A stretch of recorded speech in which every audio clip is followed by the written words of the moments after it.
क्या सिर्फ नाम जप से निकुंज में प्रवेश हो सकता है? यदि हाँ, तो इस नाम से निकुंज तक की यात्रा का सहज स्वरूप बताने की कृपा करें। बहुत अच्छा आपने प्रश्न किया है।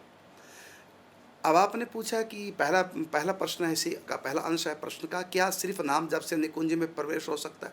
हो सकता है, हो सकता है, पक्का हो सकता है। कुछ भी और करने की जरूरत नहीं, जरूरत नहीं, जरूरत नहीं, केवल नाम जप।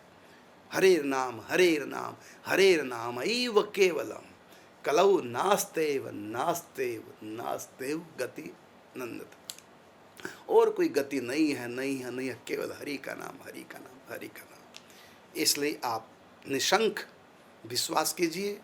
यदि कुछ और भी सब आपसे होता है तो कीजिए, नहीं तो केवल नाम जप। कलयुग केवल, ओनली कलयुग केवल नाम आधार।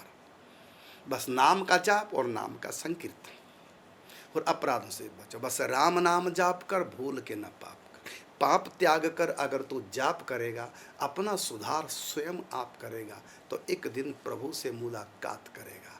बस राम नाम जाप कर, भूल के न पाप कर। रही बात निकुंज की, क्या निकुंज में प्रवेश? बिल्कुल ऊंची से ऊंची आध्यात्मिक स्थिति आप केवल नाम जप करके प्राप्त कर सकते हैं। ये सभी महापुरुषों का अनुभव है, संतों की वाणी है, ग्रंथों की वाणी है। इस पर आपको विश्वास करना चाहिए, तभी आप लगन के साथ नाम जप में लगेंगे।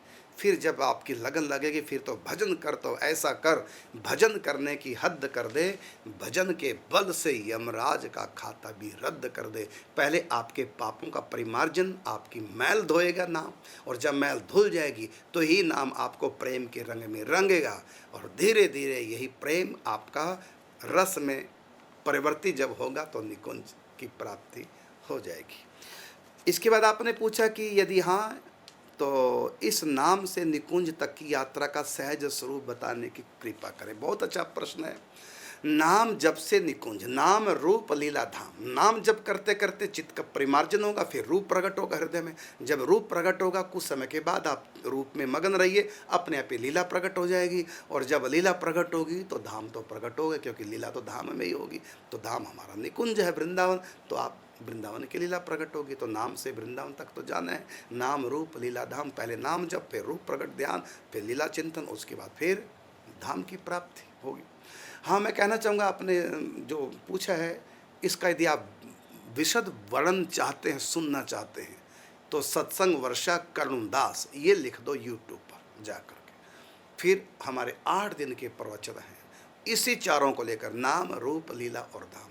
मतलब नाम जब से लेकर निकुंज तक की यात्रा, वो पूरी 8 दिन की कथा है, और इसी चारों को लेकर के हुआ है कि हम नाम जप के द्वारा कैसे कैसे रूप प्रकट होगा, फिर कैसे लीला प्रकट होगी, कैसे फिर धाम में प्रवेश होगा। ये स्टेप बाय स्टेप, ये उसमें पूरा चारों तत्वों का वर्णन है, नाम रूप लीला धाम। क्योंकि यही आपने प्रश्न किया है कि निकुंज तक की यात्रा, नाम से निकुंज तक की यात्रा का सहज स्वरूप बताने की कृपा करें।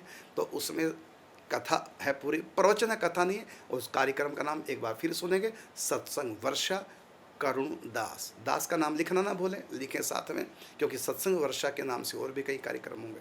तो सत्संग वर्षा करुण दास, इस नाम से आप सुनेंगे यूट्यूब प्रसाधन के प्रवचन। वो आपके प्रश्नों का विशद